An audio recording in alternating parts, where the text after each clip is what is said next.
할렐루야. 할렐루야. 예수를 믿고 그리스도를 따르는 신앙생활하는 많은 사람들에게 꼭 필요한 신앙의 모습이 있습니다. 세 가지의 모습을 좀 우리가 가져야 되는데, 첫 번째는 이성적인 신앙이 필요합니다. 우리 신체를 보게 되면 머리 부분이 있어요.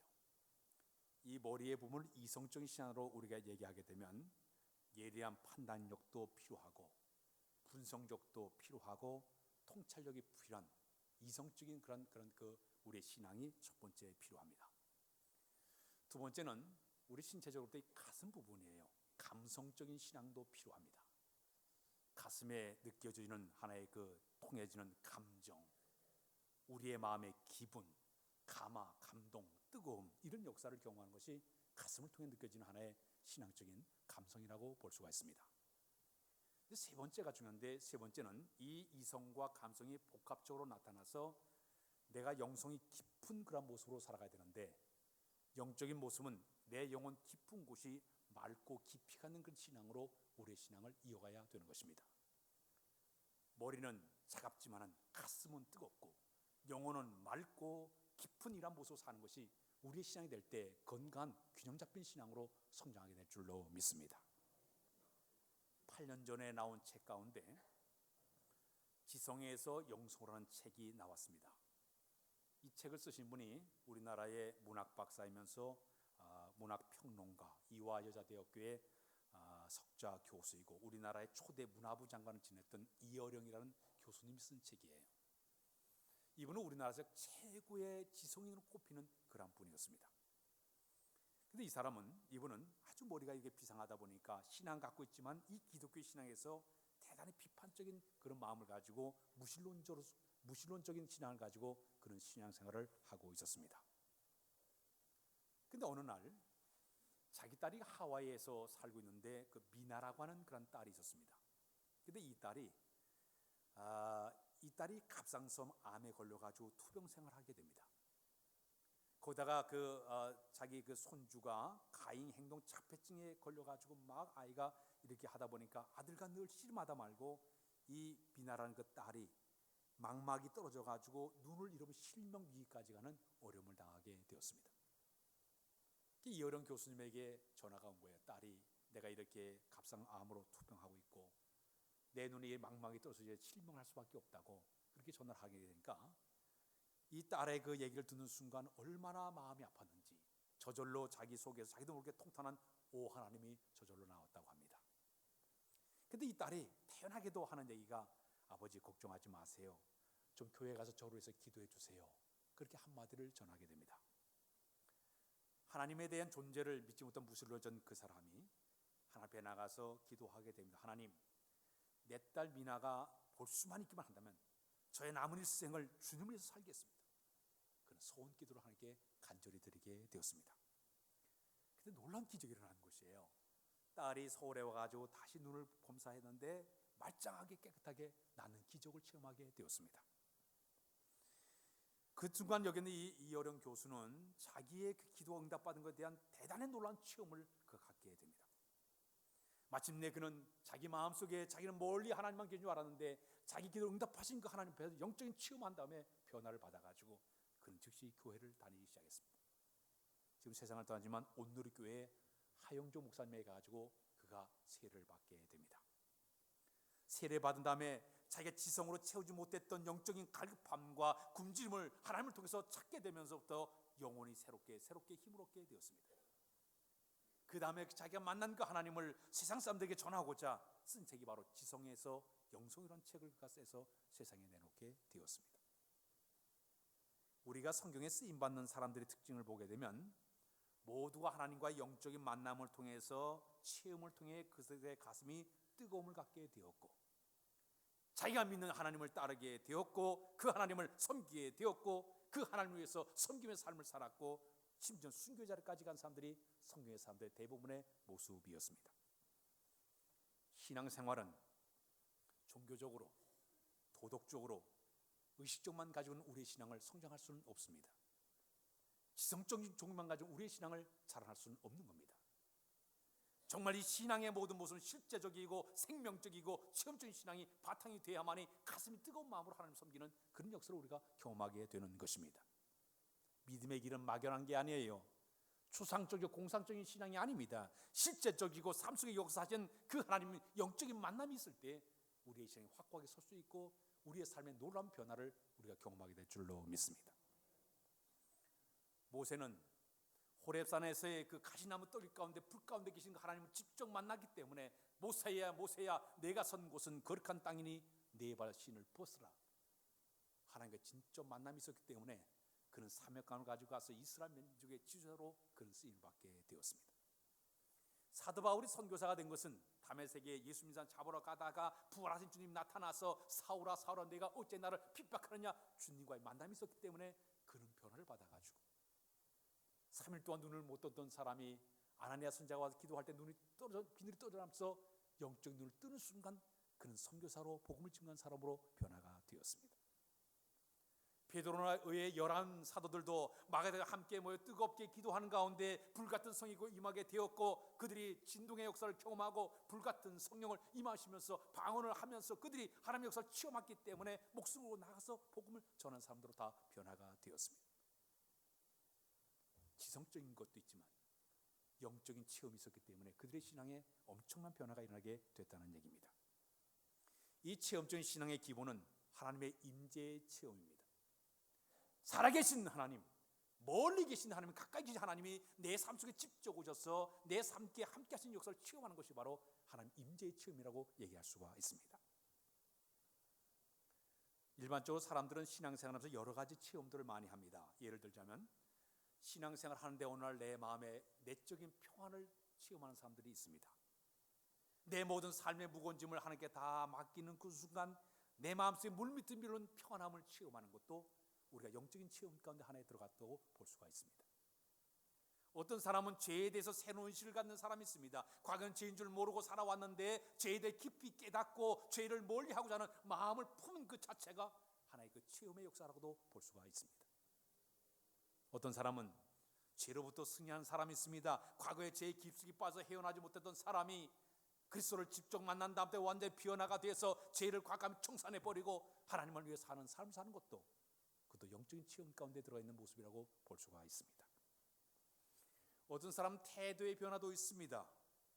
삶의 모습이 과거엔 소극적이고 부정적으로 살았던 그 사람이 주님과 진정 만남을 통해 변화를 받아가지고 더 적극적으로 긍정적으로 도전적으로 창조적으로 활동적으로 뜨겁게 줄 섬기는 사람으로 바뀌어지는 것도 하나의 그의 삶의 체험의 모습이라고 볼 수가 있습니다.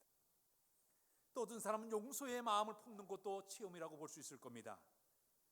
그리스도를 직접 만난 다음에 변화받아서 남을 이해하고 양보하고 배려하고 용서하고 사랑하는 마음을 품는 것 그 자체도 하나의 영적인 체험 속에 들어갔다고 볼 수가 있을 겁니다. 저도 좀 강조했지만 성령이 충만하면 하나님이 우리에게 주신 기쁨과 평안을 우리가 체험할 수 있고 하나님의 거룩한 영이 우리 마음 지배하시게 되면 열심과 충성의 헌신의 마음 품게 만드시고 하나님의 거룩한 영이 우리 마음을 지배하시게 되면 우리는 순종과 사랑의 사람으로 우리가 변화가 되게 되는 것입니다. 그런데 오늘 아침에 평소 우리가 체험할 수 있는 우리가 신앙생활을 하면서 오늘 이 아침에 체험할 수 있는 영적인 변화가 하나 있는 것이 하나가 있습니다. 그것은 뭐냐? 성경 말씀에 대한 새로운 마음의 자세를 체험하게 된다는 얘기입니다. 하나님의 거룩한 말씀, 하나님 말씀이 과거에는 내가 나와 전혀 상관이 없는 말씀으로 생각할 때가 있었을 거예요. 뭐 설교 자체가 호황되고 말씀이 호황되고 읽을 때마다 고리타분하고 지루하고 읽으면 수면제처럼 잠이 솔솔 오고 이렇게 생각했던 사람이 있을 거예요. 근데 어느 날 그 하나님 말씀을 내가 다 자꾸 듣고 싶은 마음이 생기고 더 읽고 싶은 마음이 생기고 말씀을 자꾸 사오는 마음이 또 알고 싶어지고 깨달아지고 싶어지고 또 말씀을 읽을 때마다 막 기쁨이 솟아오르고 말씀 앞에 결단을 내리게 되고 성경 읽을 때 막 가슴이 뜨거워지는 것을 경험한다고 가정해 보십시오. 또 성경 읽었더니 내 마음에 새움이 막 펄펄 솟아오르게 되고 그리고 그 말씀 때문에 내가 위로를 받고 격려를 받고 용기를 얻고 심지어 내 인생과 가치관이 변화되는 이런 체험을 하고 있다. 우리의 신앙생활 속에 만나는 아주 아름다운 체험의 모습이 되는 줄로 믿습니다. 왜 그럴까요? 그 이유는 성경 말씀이 시편 119편 7절 9절에 보면 여호와의 율법은 완전하여 영혼을 소성하게 하며 여호와의 증거는 확실하여 우둔한 자를 지혜롭게 하며 여호와의 교훈은 정직하여 마음을 기쁘게 하도다. 여호와의 계명은 순결하여 눈을 밝게 하고 여호와의 규례는 확실하여 다 의로우니 금 곧 많은 정금보다 더 섬할 것이며 꿀과 꿀송이보다 더 달도다. 그 말씀이 내 삶 속에 들어오게 되니까 내 영혼이 소생하고 내가 지혜롭게 되고 그 말씀을 통해 내가 정직한 삶을 살게 되고 그 말씀을 통해 말씀을 통해서 내가 순결한 삶으로 거룩한 삶으로 눈이 밝은 영적인 세계를 바라보고 나가는 그런 삶을 변화시키는 것이 거룩한 말씀 속에 있는 줄로 믿습니다. 그렇다면 우리가 성경을 대할 때 성경을 보게 되면 두 가지를 우리가 경험하게 됩니다. 하나는 뭐냐면 요한계시록 10장 10절에 보니까 내가 천사의 손에 작은 두루마리를 달라 한즉 먹여버리니 내 입에서는 꿀같이 다나 먹은 후에는 내 배에서 쓰게 되더라. 하나님 말씀을 이렇게 들었는데 두 가지의 현상이 나타나는 거예요. 하나는 뭔가 쓴 것이 나타나고 또 하나는 다른 것이 나타나는 거예요. 아니 하나님의 말씀을 접하게 되는데 어떤 쓴 것이 나에게 다가와요. 저 한약을 전에 먹을 때 보니까 얼마나 쓴지 사탕 하나 입에 물고 먹어야 돼. 너무 써가지고. 근데 그게 들어가서 보약이 되더라고. 근데 하나님의 거룩한 말씀 속에는 우리 속에 쓴 것이 들어올 때가 있어요. 왜 그런지 아십니까? 디모데후서 3장 16절 10절에 보게 되면 모든 성경은 하나님의 감동으로 된 것으로 교훈과 책망과 바르게 함과 의로 교육하게 유익하다고 그랬어요. 때로 나를 책망할 때가 있습니다. 나에게 교훈을 줄 때가 있습니다. 나를 바른 길로 가게끔 끌어들여가지고 바른 길을 가게 할 수도 있습니다. 의로운 자로 교육하기 때문에 때로 그 말씀이 들어와 쓰게 느껴질 때가 있습니다. 때로는 그 말씀을 들을 때마다 잘못된 삶을 지적할 때마다 심지어는 그 말씀 내 심령을 팍팍 찌를 때마다 양심이 후벼팔 때마다 읽을 때마다 양심의 가책을 느끼게 되는 이 모든 것이 바로 말씀을 들을 때 쓰게 나타나는 하나의 현상이라고 볼 수가 있습니다. 베드로 사도가 예루살렘 거리에서 사람들에게 복음을 전하지 않았습니까? 그때 사람들이 가슴을 우리가 어찌할꼬 양심의 가책을 받아가지고 내가 가슴에 찔림을 받았고 어찌할꼬 했습니다. 그 순간 그는 여호와의 말씀이 선포될 때 찔림을 받아서 가책을 받아서 후벼파는 것을 당해서 쓴 것을 느끼게 되었습니다. 반대로 두 번째는 하나님의 거룩한 말씀이 달게 느껴지는 거예요. 시편 119편 120절에 보니까 주의 계명은 금 순구보다 더 사랑하나이다. 103절에 주의 말씀의 맛이 어찌 그리 단지요 내 입의 꿀보다 더 다니이다. 어떤 사람은 말씀 써가지고 그냥 사탕을 먹어야 되는데 어떤 사람은 그 말이 꿀소리처럼 단 거예요. 왜 그럴까요? 말씀이 내 속에 들어가지고 달게 느껴진다는 건 대단한 축복이라고 볼 수 있습니다. 은혜인 줄로 믿습니다. 오늘 이 아침에 예배드려 나온 여러분들의 마음속에 마음의 상태가 영적 갈급함과 영적인 갈급함과 사모함을 가지고 주 앞에 나와 예배를 드리는 순간에 여호와의 거룩한 말씀이 내 안에 들어와서 역사되어질 때 그 말씀을 꿀소리에 느낀다는 것은 은혜요 복인 줄로 믿습니다. 그러나 제 아무리 이 아침에 내가 진수성찬을 차려가지고 내가 밥을 줬을 때 배불러가지고 음식을 타박하고 그 음식을 먹지 못하게 되면 그것처럼 어려운 게 어디 있겠습니까? 저는요 제 아내가 밥을 이렇게 해줘서 반찬에 대해서 보면 지금까지 별로 투정한 적이 별로 없어요. 저한테 물어보면 거짓말하는가 우리 안식구한테 물어보면 돼요. 짜냐 싱겁냐 물어보지도 않아요. 물으면 짜면은 그냥 짜면 물 조금 더 넣으면 되고 싱거면 간장 소금 조금 더 넣으면 되겠지. 저는 그냥 해주는 것도 고맙다 그런 마음으로 먹어요. 타박 별로 안 합니다. 주는 대로 좀 먹어요. 저한테 확인하고 우리 안식구한테 물으면 더 정확해요. 별로 타박하지 않습니다. 왜? 해주는 것도 감사해가지고 삼식이니까 삼끼 이렇게 먹어야 돼요. 그냥 감사하게 저는 먹어요. 여러분 우리가 하나님의 거룩한 말씀을 우리가 접할 때 그 말씀을 정말 꿀소리처럼 느낄 수 있는 그 마음을 갖는 것도 그 사람이 가진 여호와의 복이 되는 줄로 믿습니다. 유대인들은 철이 들 때쯤 되게 되면 이 성경책에다가 꿀을 바르는 거예요. 그래서 아이에게 성경 읽기를 한번 할게끔 만들어요. 성경의 말씀 꿀속처럼 달다는 것을 느껴보게 하기 위해서 그렇게 하는 거예요. 제가 저 카사흐스탄을 갔을 때 그 동방정교회에서 하는 그 유아 세례식을 제가 참석을 했어요. 아이에게 세례식을 하는데 가서 이렇게 하고 막 비디오 찍었고 하는데, 근데 보니까 아이에게 세례를 유아 세례를 주고 성경책을 입에다 이렇게 대더니 그 다음에 그 꿀을 그 가족들에게 거기 있는 그 사제가 처음 꿀을 발라줍니다. 여호와의 거룩한 말씀을 꿀송이처럼 달게 느껴라. 그 의미를 가지고 꿀송이를 먹이는 것을 봤습니다. 오늘 여러분, 저는 그런 생각이 들어요. 여호와의 거룩한 말씀을 꿀송이처럼 느끼는 것은 하나님께서 주신 여호와의 복이 되는 줄로 믿습니다. 그럼 우리가 하나님의 계시의 말씀을 볼 때 중요한 자세는 어떻게 우리가 말씀을 대해야 될까요? 첫 번째는 믿음으로 바라봐야 됩니다. 따라서 할까요? 믿음으로 대하자. 성경은 4가지의 믿음을 소개하고 있습니다. 첫 번째 믿음이 구원의 믿음이에요. 에베소 2장 8절 9절에 너희가 그 은혜로 인하여 믿음 말미암아 구원을 얻었나니 이것은 너희에게서 난 것이 아니요 하나님의 선물이라. 행위에서 난 것이 아닌 이는 누구든지 자랑하지 못하게 하려 함이니라. 사랑하는 여러분, 하나님께 우리의 구원의 믿음을 줬기 때문에 예수를 구주로 마음에 영접해서 우리가 구원받은 줄로 믿습니다. 이게 첫 번째 구원의 믿음이에요. 두 번째 믿음은 성결의 믿음입니다. 이 성결의 믿음은 내가 예수를 마음에 구주로 영접한 다음에 세상에 살아가면서 세상에 물들어가지 아니하고 세대에 휩쓸려 가지 아니하고 거룩한 삶을 살아가도록 내 마음을 이끌어주는 믿음이 바로 이걸 성결의 믿음이라고 얘기하고 있습니다.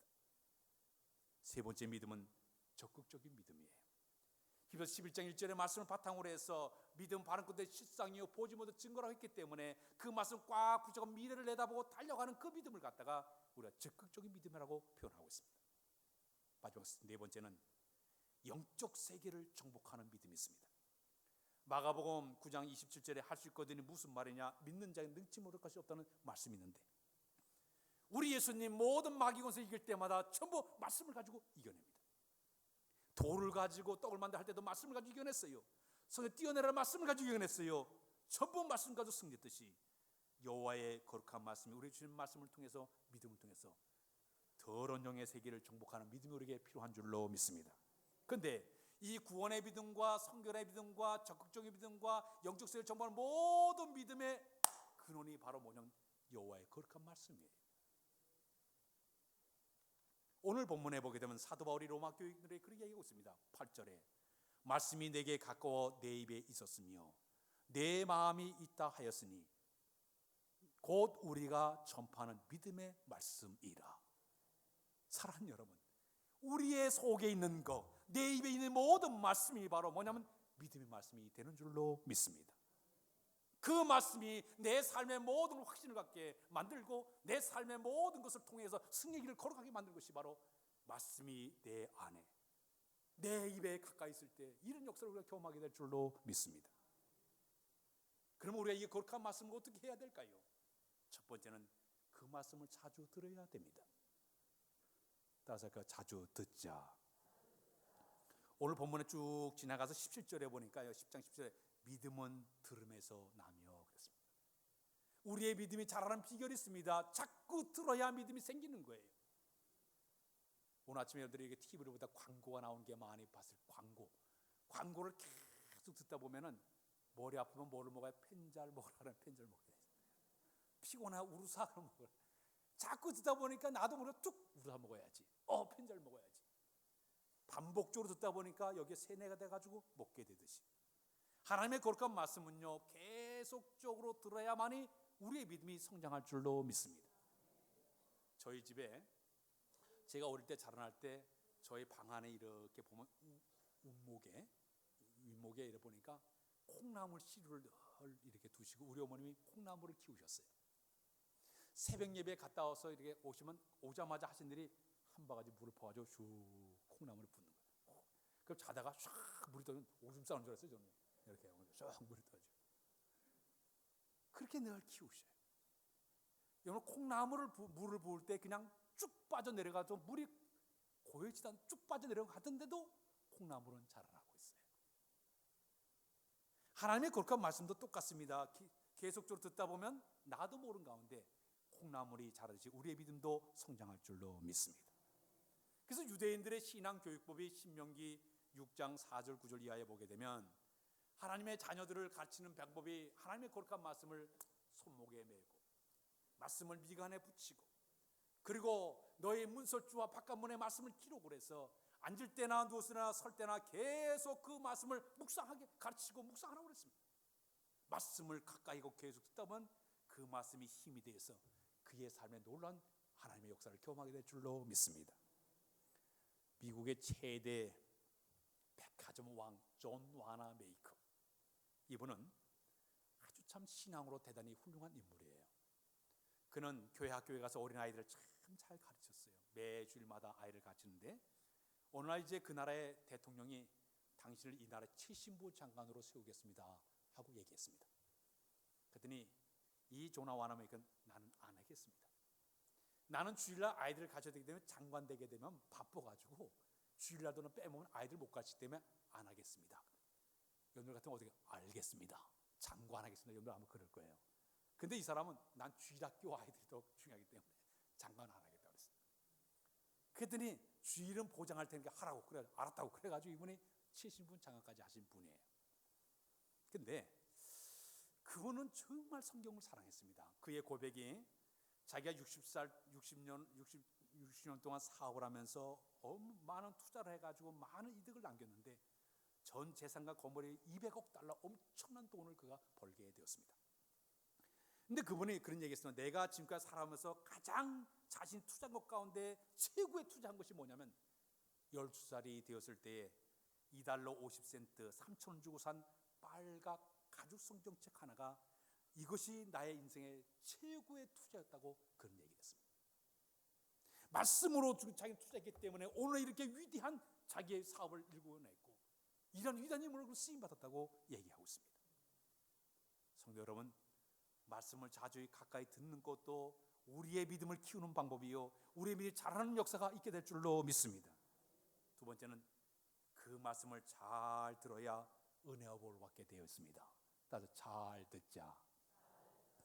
성경을 보게 되면 우리가 잘한 대로 축복장 그렇게 얘기하면 구약의 축복장을 꼽으면 신명기 28장이 축복장이에요. 신약에서 축복장을 꼽으라 그러면 마태복음 5장이 바로 축복장이에요. 근데 이 두 가지가 달라요. 이 구약에 나오는 신명기 28장의 축복은 이 세상의 물질의 복을 얘기하고 있습니다. 그러나 신약 5장에 나와 있는 이 팔복에 나와 있는 그 복은 하늘의 신령한 영적인 복을 이야기하고 있습니다. 이 두 가지 복을 받는 비결이 있습니다. 그 비결은 여호와의 말씀을 삼가 들으라는 말이 있습니다. 삼가라는 그 말은 뭐냐면 주위에서 잘 들으라는 얘기예요. 주위에서 잘 듣고 청종할 때 여호와의 복이 너에게 임한다고 성경은 우리에게 이야기를 하고 있습니다. 오늘 이 땅에 우리가 살아가면서 주의 복을 받는 비결이 있습니다. 여호와의 말씀을 삼가 잘 들을 때 복이 임하게 될 줄로 믿습니다. 성경을 보세요. 수많은 사람, 복받은 사람 다 보게 되면 창세기 14장에 아브라함은요 물질의 복을 얼마나 많이 받았습니까? 자기 집에 사서 경험한 300명이 넘는 사람들 거느리고 사는 엄청난 대부자였습니다. 그는 영적인 복을 받아 그의 후손 가운데 그리스도를 탄생시키는 위대한 자로 그는 쓰임받게 되었습니다. 그 아들 이삭, 창세기 26장에 보니까 이삭 같은 경우는요 양과 소가 떼를 이루고요 농사를 지었더니 그해 100배 넘는 물질의 복을 그는 받게 되었습니다. 야곱은 작대기 하나만 가지고 자기 삼촌 라반의 집을 갔는데 돌아올 때는요 두 때는 엄청난 복을 받게 되었습니다. 그 후손 가운데 족장 가운데 요셉은 다른 나라의 노예로 팔려갔던 노예였습니다. 그러나 하나님은 그를 향한 계획을 가지고 애굽 나라 최대 강대 총리까지 올려서 위대한 자로 그를 하나님 사용하지 않습니까? 오늘 여러분 이 땅 삶에 우리가 물질의 복과 신령한 복을 받는 비결이 있습니다. 다른 것이 아니라 여호와의 말씀을 잘 들을 때 은혜와 복이 임하게 될 줄로 믿습니다. 미국의 흑인 가운데 땅콩 박사가 카버라는 분이 계십니다. 그는 하나님께 기도하기 하나님 내가 땅콩을 이렇게 키우고 있는데 나에게 지혜를 달라고 늘 기도하면서 땅콩을 키웠어요. 근데 하나님께서 그 사람에게 지혜를 막 주시게 되니까 그 땅콩을 가지고 수백 개의 발명 여러 가지를 식품들을 만들어냈습니다. 땅콩을 통해 기름도 만들어내고 유약도 만들어내고 색소도 만들어내고 의약품도 만들어내고 각종 식품을 만들어내면서 이렇게 만들어냈어요. 그래가지고 엄청난 부자가 됐어요. 어느 날 상원 의원이 그를 초대했을 때 상원 의원이 물어봤어요. 당신은 어떻게 땅콩으로부터 이렇게 많은 것을 발견했습니까? 그랬더니 그는 하는 얘기가 저는 오래된 이 책 성경을 통해서 저는 지혜를 얻었습니다. 이 성경을 읽다 보니까 여기 땅콩에 대한 얘기는 없지만은 이 땅콩을 맞은 하나님에 대해서 계속 얘기하기 때문에 땅콩 맞은 하나님 앞에 내가 계속적으로 맡기고 기도하다 보니까 하나님 나에게 지혜를 줘가지고 오늘 내가 이 모든 것을 만들어냈다고 그는 고백을 하고 있습니다. 말씀하는 지혜가 있는 줄로 믿습니다. 지식이 있는 줄로 믿습니다. 그 안에 정보가 들어있고 철학과 문학과 음악과 예술과 교육과 모든 게 다 들어가 있어요. 그 말씀만 온전히 우리 가운데 있기만 하면요, 우리의 삶 속에 놀라운 여호와의 복을 누리는 삶을 살게 될 줄로 믿습니다. 하나만 더 말씀했습니다. 그 다음에 성경은 우리를 새롭게 하는 역사를 만들어냅니다. 다시 새롭게 한다. 성경을 보게 되면 많은 사람들이 하나님과 영적 만남과 체험을 통해서 변화를 받았는데, 특히 지금 보니까 전 세계에서 매년 팔리는 성경책이 4,400만 권이 팔린다고 그래요. 전 세계적으로. 미국의 가정을 평균적으로 보니까 한 집당 6.8권의 성경책을 다 가지고 있어요. 성경이 한 권에 7권 정도 가까이의 성경책을 다 비치하고 산다고 그래요. 우리나라도 보니까 1년에 한 400만 권이 팔려나간다고 합니다. 영국은 한 200만 권이 팔린다고 그렇게 얘기합니다. 그런데 성경을 보면요, 우리의 인생을 바꾸는 것이 한 구절이 우리의 인생을 바꾼다는 얘기예요. 지금 제가 설교 이렇게 한 25분 30분 설교할 때 제 설교 100% 듣는 사람들 별로 없어요. 한 말씀이 우리의 삶을 바꾸는 줄로 믿습니다. 마틴 루터는 성경을 연구하다가 로마서 1장 10절 앞에 딱 섰을 때 오직 의인은 믿음으로 말미암아 살리라, 그 말씀이 있었기 때문에 그는 종교개혁을 일으키지 않았습니까? 고아의 아버지 조지 물러는 요한복음 3장 16절에 하나님이 세상을 이처럼 사랑하사 독생자를 주시니 이는 저를 민자마다 멸망하지 않고 영생을 얻게 하러, 그 말씀 앞에 그를 거꾸로 지면서 그 말씀 붙잡고 2,000명의 고아들을 그가 먹여 살지 않았습니까? 18세기 최고의 명설교가 스펄저 목사님은 이사야 45장 20절의 말씀을 읽다가 땅 끝에 모든 백성이 나를 앙망하리이다. 그리하면 구원을 얻으리라. 나는 하나님이라 다른 이가 없니라. 그 말씀을 붙잡았기 때문에 명성을 붙잡고는 쓰임받게 되었습니다. 썬닥신이라는 사람은요, 마태복음 11장 28절 수고하고 문제자들 다 내게로 오라, 내가 너를 편히 쉬게 하라, 그 말씀 붙잡았기 때문에 그런 위대한 자로 쓰임받게 되었습니다. 리빙스턴은 마태복음 28장 19절 20절에 너희는 가서 모든 족속을 제자를 삼아 아버지와 아들과 성령으로 세를 주고 내가 너희 부모를 가르쳐 지키라, 그 말씀을 깨달았기 때문에 그 말씀 붙잡고 그는 선교사로 나가서 복음을 전하게 되었습니다. 성 어거스틴은 15년 동안 긴 방탕생활 하다가 로마서 13장 11절로 14절의 말씀 앞에 꼭 그렸습니다. 어둠의 옷을 벗어버리고 빛의 값을 입자. 술 취함과 방탕함과 음란과 호색을 다 버리고 예수 옷을 입자. 그 말씀에 꼭 그려서 그런 위대한 신학자로 그는 쓰임받게 되었습니다. 오늘 여러분들도 수많은 설교를 들어요. 저도 수많은 설교를 해요. 그 많은 것 가운데 한 말씀이 우리의 삶을 바꿔야 될 줄로 믿습니다. 그 말씀이 내 영혼 속에 파고 들어와서 후벼 파서 나를 바꾸는 역사를 만들 때 우리의 삶에 놀라운 변화를 경험하게 될 줄로 믿습니다. 하나님의 그것을 믿습니다. 미국의 유명한 가수, 그분은 시카고 방송국에서 방송 연출가로 일을 했던 분입니다. 프로그램을 편성했던 그런 분인데, 그는 어릴 때 교회를 다녔고 신앙생활 하다가 인기가 점점 좋게 되니까 예수를 버렸습니다. 예수님을 떠나가지고 돈과 명예와 인기를 끌으면서 오랜 세월 동안 그는 방황의 삶을 살게 되었습니다. 그런데 어느 날 우연하게 어떤 그 젊은 전도자가 막 운동회 집회를 하는데 그곳에 참여를 했다가 설교 듣는 가운데 그 가슴이 뜨거워진 것을 체험하게 되었습니다. 거기서 그는 진정으로 주님과의 만남을 가졌습니다. 그 옛날 어릴 적에 예배당에 다닐 때의 생각이 떠오르면서 자기 이제까지는 자기는 지금껏 돈과 명예를 다 얻었지만 인생의 참 목적을 잃어버리고 방향길 잃은 것처럼 허둥대둥 때가 살아왔는데, 그 순간 그 하나님의 말씀이 파고 들어오게 되니까 그 순간 그는 꿇어 앉아 눈물로 하나님 앞에 눈물 흘리면서 회개하게 됩니다. 하나님, 이제는 내가 일평생 동안 주님에게 살겠다고 다짐을 하고 그가 결단을 내리게 됩니다. 얼마가 지났을 때 자기가 작곡한 가사를 이렇게 작곡을 하고 있는데 방송국에서 전화가 왔습니다. 당신 지금 그 시카고 방송보다 더 많은 돈을 2배 이상 돈을 더 줄 테니까 우리 방송에 와서 일을 하라고 얘기했습니다. 그때 그는 단호하게 거절했습니다. 미안하지만 난 오늘 밤 제 목소리를 주님 앞에 드리기로 작정을 했습니다. 앞으로 제 목소리는 주님을 위해 사용할 것입니다. 돈을 다 버렸습니다. 전화기를 내려놓고 그 순간 성령께서 그의 영감을 딱 주게 되니까 그 영감을 가지고 막 작곡을 하고 작사를 한 것이 바로 뭐냐, 좀 이따 부르겠지만 주 예수보다도 귀한 것은 없네, 이 세상 부귀와 바꿀 수 없네, 그 노래말을 만들어냈어요. 그 후에 그는 계속 빌리그람 목사님이 집회할 때마다 먼저 그가 가서 찬양을 통해서 사람들에게 찬양의 은혜를 다 끼쳐놓고, 빌리그람 목사님 아까 설교할 때마다 수많은 사람들이 결단하고 예수 믿는 역사를 만들어낸 그 사람이 바로 조지 베이버리 쉐어라는 복음 전도자였습니다. 주님과의 만남이 있으면 우리의 삶에 놀라운 변화가 있게 될 줄로 믿습니다. 오늘 아침에 머리는 차갑지만 가슴이 뜨거워지시기를 바랍니다. 우리의 영성이 맑고 깊은 곳으로 들어가서 영적 새 힘은 영을 다 되시길 주님의 이름으로 부탁드립니다. 기도합니다. 주님, 영성이 회복되기를 원합니다.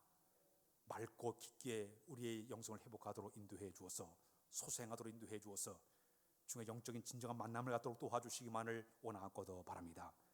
이 만남 없으면 변화 받을 수 없사오니 주님과 우리가 진정한 만남을 통해 체험을 얻게 하시고 변화받아 참된 신앙, 온전 신앙을 주를 섬겨나가는 우리 모두 다 되도록 인도하여 주옵소서. 늘 말씀 앞에 설 때마다 잘 듣게 만들어 주시고 그 말씀 준행하도록 인도해 주시며 그 말씀 꿀속에 다른 느낌을 받고 살아가도록 성령 우리 마음을 다스려 인도하여 주옵소서. 모든 걸 주께 의지하오며 예수 그리스도의 이름으로 기도하옵나이다. 아멘. 94장으로 하나님을 찬양하겠습니다.